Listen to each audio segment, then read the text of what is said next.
What's going on, guys? Hope you're doing well. So, Elvis is the man. He put up a post about this woman slating Elvis Presley. I'm going to put the link in after me talking to you now. Put it all over Facebook. Go onto her YouTube channel and disgrace her. Absolutely disgusting what she put. Elvis is the man had actually put a fantastic reaction to it. So get involved with this, everyone, because this is just absolutely horrifying.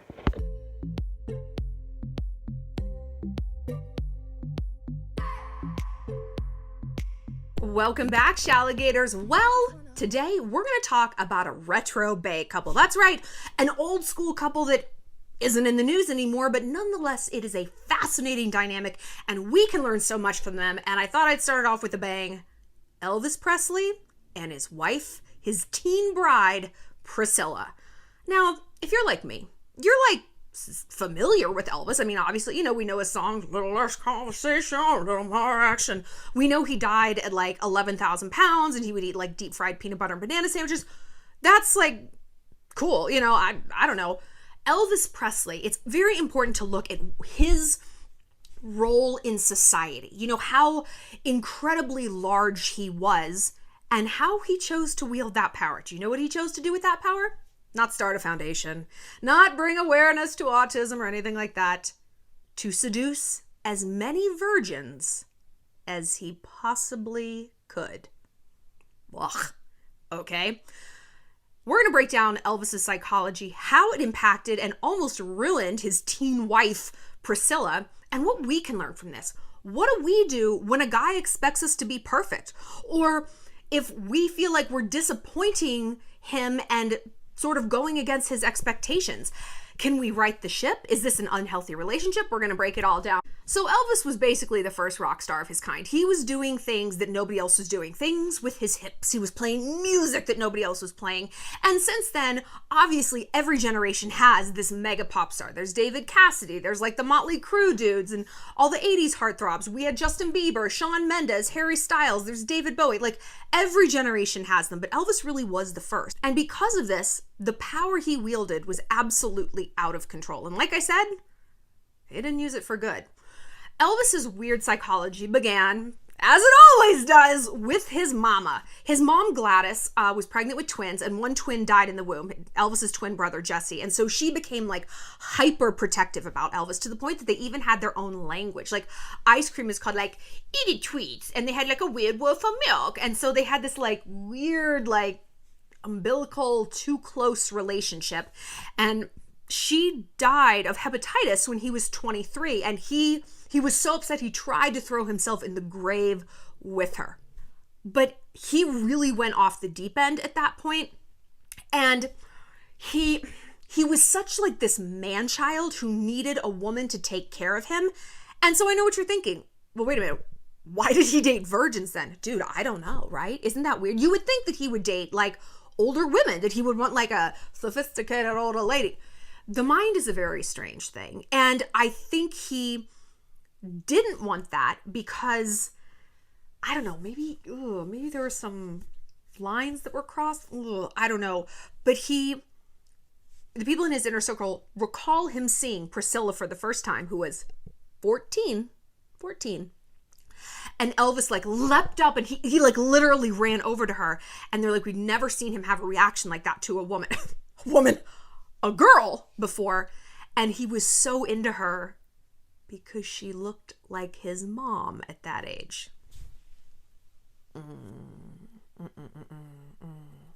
God. Can you believe there was a time before therapy? Right? Can you believe that there was a time when like, ew, you're going to a shrink. Are you crazy? Bitch, are you? Are you dating people who look like your dead mama? Weird. So he was obsessed with virgins. We're getting ahead of ourselves. He was obsessed with virgins, and not just virgins, not like 19-year-old virgins who are, still of an appropriate age. They just haven't had sex yet. No. Like 13-year-olds. In fact, people in his circle said that 14 was like the magic number for him. Like if a girl was like 12 or 13, was like, I'll make out with you. I'll roll around in the bed. But if you're 14, like that's the age when like, all right, like this is on. You got to wonder what the fuck happened to him when he was 14. Because what have we said? Trauma arrests you at the age it happens. This is also true for alcoholics. They are very much emotionally frozen at the age in which they started drinking. And usually, if you start drinking at 14, there probably was a trauma that precipitated that. Maybe you were raped or molested or dad ran off or something happened. Something happened to make you turn to heavy alcohol. Something happened to Elvis. And let's not. Yuck. Let's not. But he was very, very into young girls. And the freakiest part is their parents knew about it. He would invite girls backstage after his concerts with their parents and be like, hey, can I take your 13-year-old daughter to a bar? I'll take real good care of her. And they're like, okay, okay. And that sounds insane to us, right? That sounds insane to us. But again, this goes back to the sort of context in which Elvis existed. Like, we can look at a band like Fall Out Boy, right? And we can be like, oh, emo was so weird. At the time, emo was absolutely revolutionary. No one was doing these things. No one was looking like this and singing like this. And that's why they became as big as they did. They were pioneers. So was Elvis. Now we look back and we're like, who fucking cares? Oh, he shook his hips. That didn't happen. So this dude was like Elon Musk, Jeff Bezos, Justin Bieber, all rolled into this crazy package. And you have some Midwestern housewife and her like insurance salesman husband.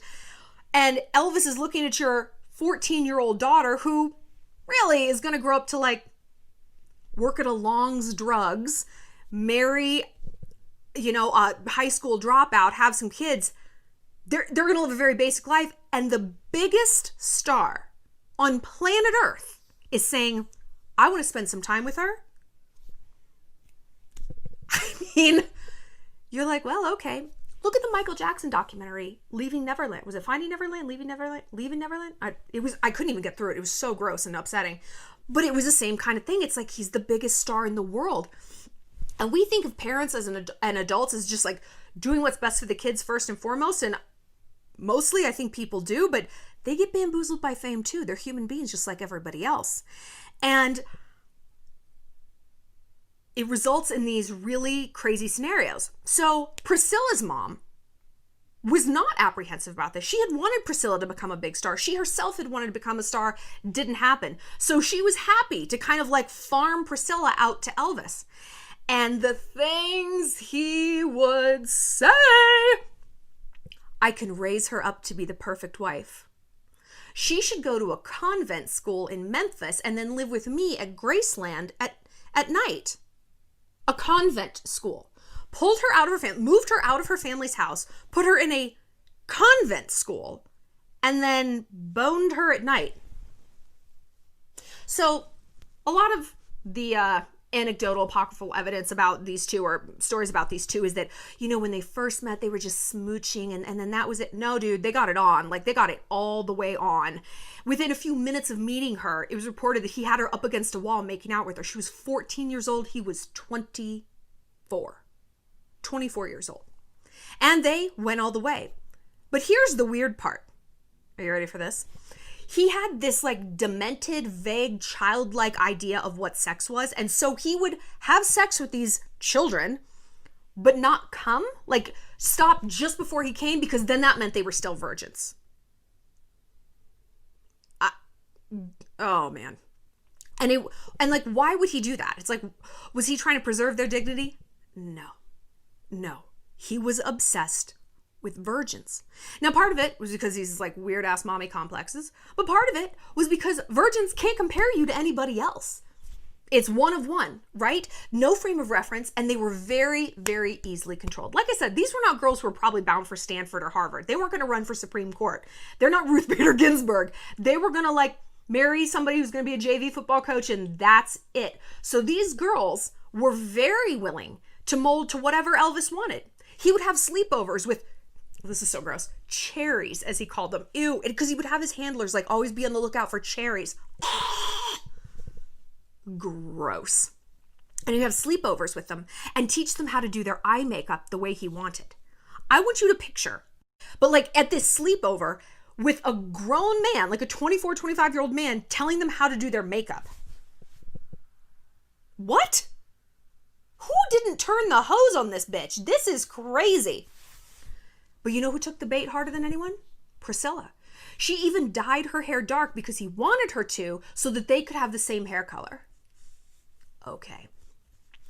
And she has given multiple interviews saying that she completely lost herself in this relationship. Like, no shit. No shit. So they finally married when I think she was like 22 and he was 32. And she got pregnant on their honeymoon in Palm Springs. And when he realized she was pregnant, he never had sex with her again. Ever. Because he was so obsessed with virgins and virginity and purity that her being pregnant was proof that she was no longer a virgin. And he was like, oh. And he said something to her along the lines of, you're going to be a mother. It would be like having sex with my mother. Nothing's higher than a mother, and you can't have sex with a mother like my mother. It was just like, blah! It was just this weird, horrible, dark, swirly mom thing. And she was like 22, 23. She had been with this man since she was 14, on and off. It was all she ever knew. He was like daddy, husband, brother, lover. And she was just devastated.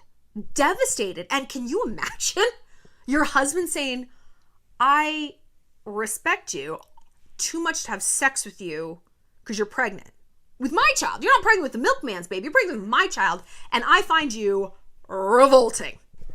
So eventually, Priscilla and Elvis divorced. I mean, dude, no sex? That's wild. And she said that while Elvis was on tour, she began to take dance classes and she was talking to other women and realizing, wait, they're allowed to go to the grocery store. They're allowed to have friends, that they're allowed to have a life of their own. Oh, get this. Do you know what else Elvis did? He didn't ever want to see Priscilla with her makeup off, or he never saw her undressed. I mean, when they had sex, but like he never saw her change like clothes, like just get ready. He wanted to see the finished product, right? So this brings me to what we should all know about this. Controlling guys who want you to be perfect. No dude starts this way day one.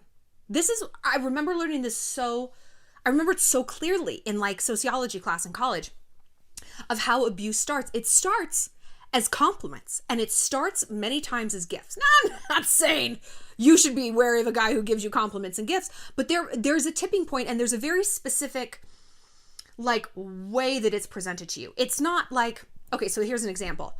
I got you this outfit to wear out with your friends. You don't need to wear those short dresses. You look so good in this heavy sweater and long jeans and a burqa and then a car cover over it.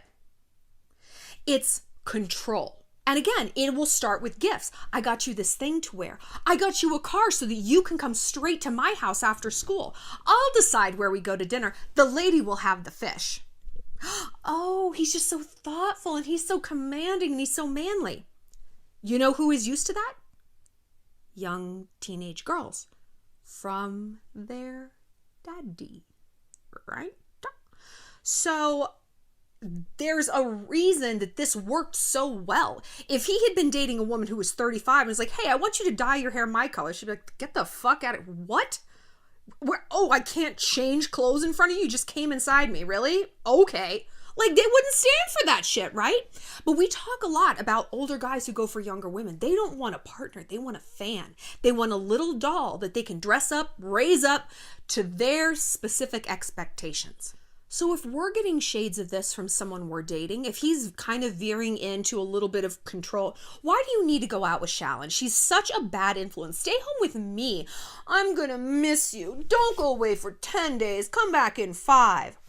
When we are emotionally bereft, and look, Priscilla was simply a child, and children inherently are like not emotionally complete, right? I mean, they're practically umbilical still.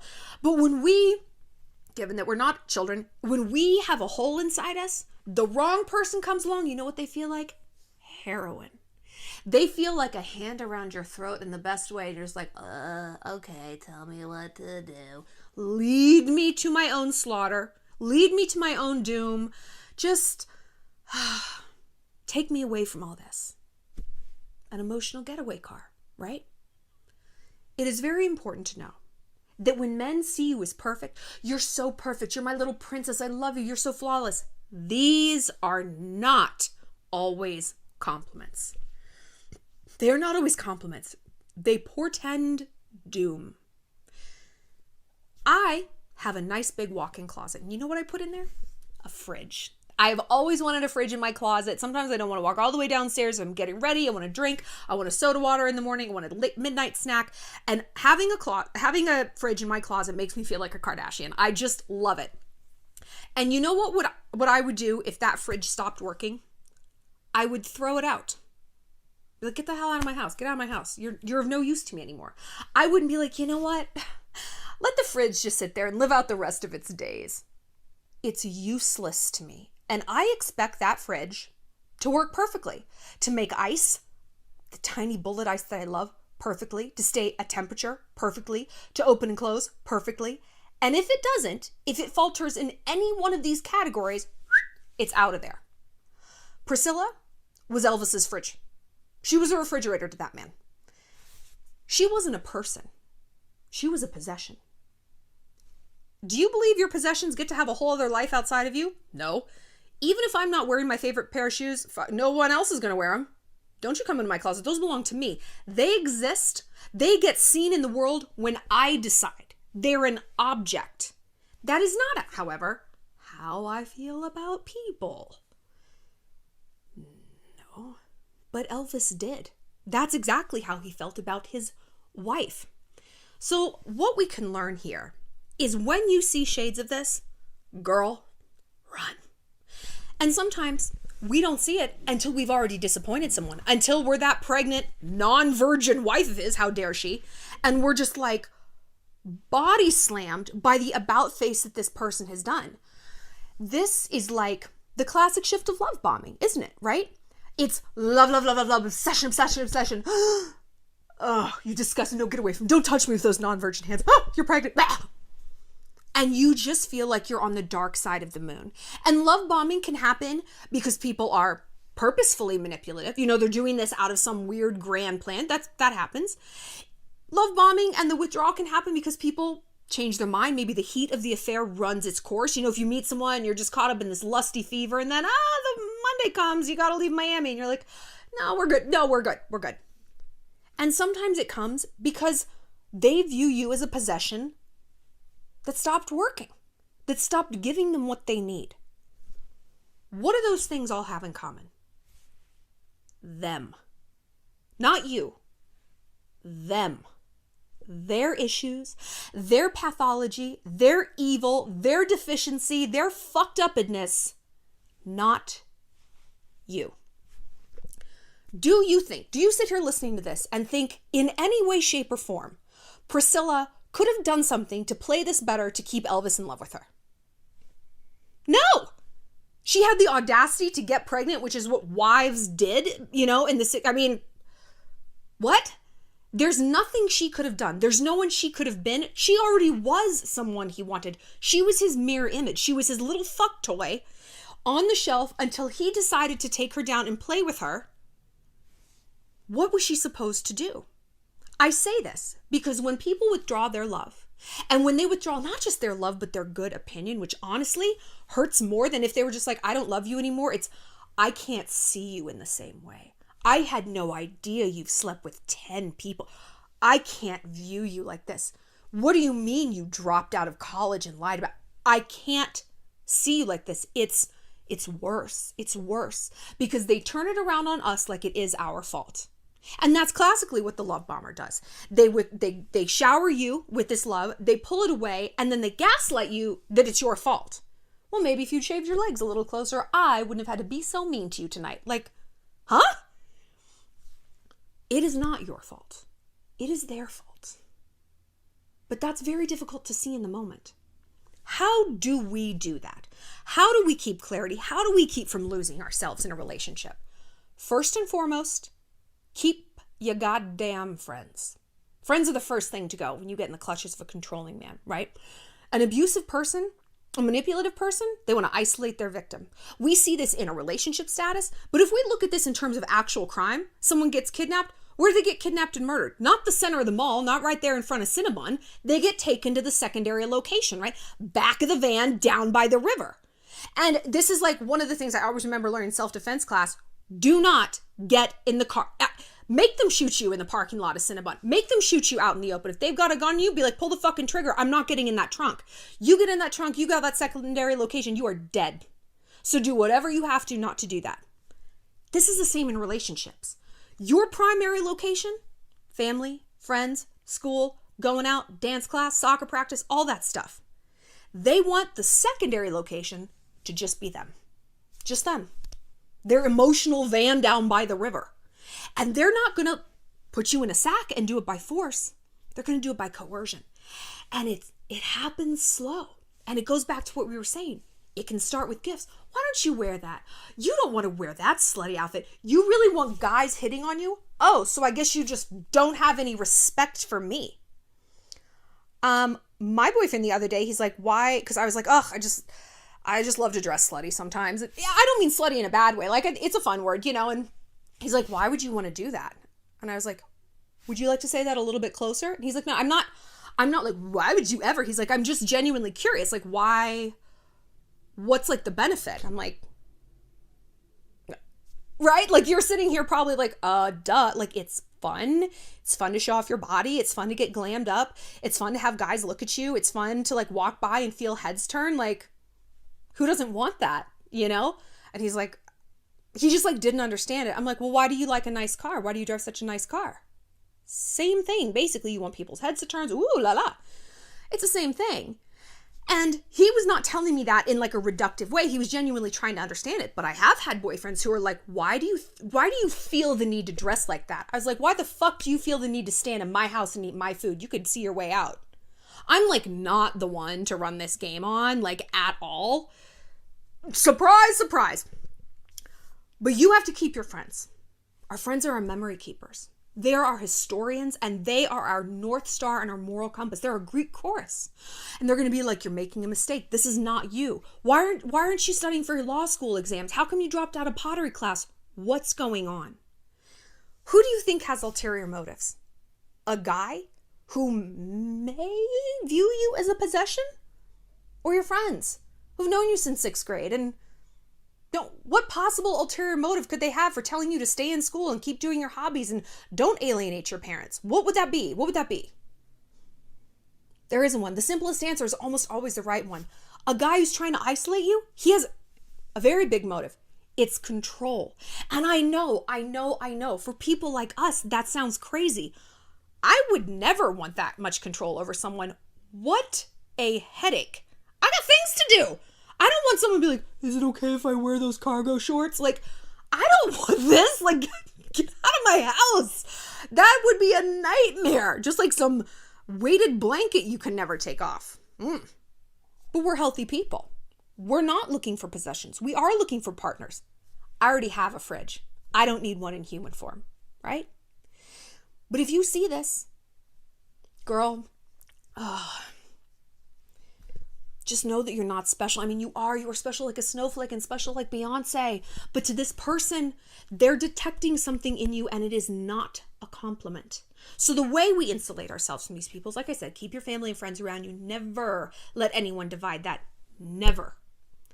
The next way is to keep a full life. It was very telling that Priscilla decided to branch away and found that strength when she was around other people, when she was doing something that made her light up inside. She was dancing. She was talking to women who served as her mentor. She was getting data into her life about herself, about what she wanted and needed. Keep your passions, because when you have those passions, you're filled up inside. You don't need a getaway car. I don't want a guy like taking me away from my life. No, I like my life. I'm good here. I don't need to be distracted from anything. I want to be present in my life. I want to see it all, experience it all. And the things I don't like, well, I don't just want to be blunted against. I don't want to be anesthetized to the things I don't like. I want to fix them. Right? And that is a habit to get into. It doesn't come naturally. It's something we have to practice and cultivate.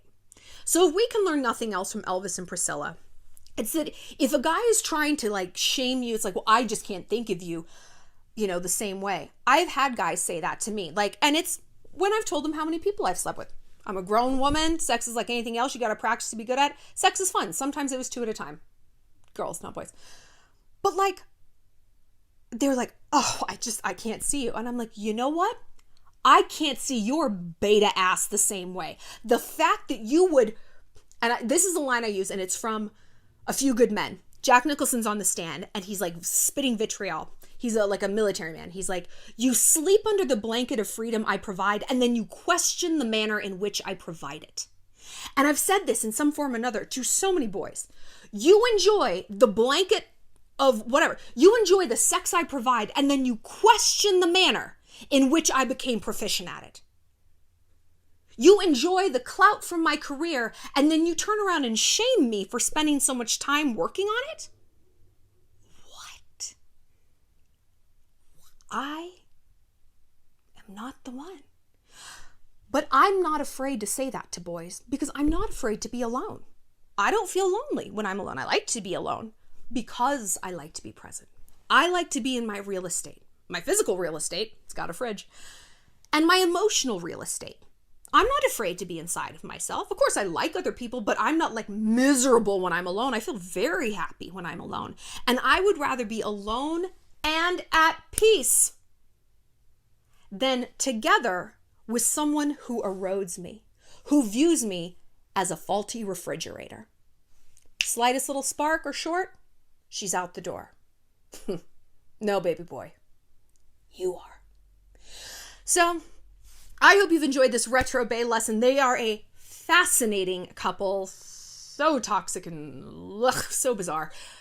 Tell me if you've had an encounter with an older man or any man who's expected perfection from you and what he did when you let him down. And it's just so rich that men would expect us to be perfect, either physically or whatever, when literally men are so hairy. Let's just start there. Little hairs absolutely everywhere. Oh, my bikini wax is 4 days overdue. You are covered in hair from top to fucking bottom. Anyway, click like and subscribe. We'll see you next time, Shalligators.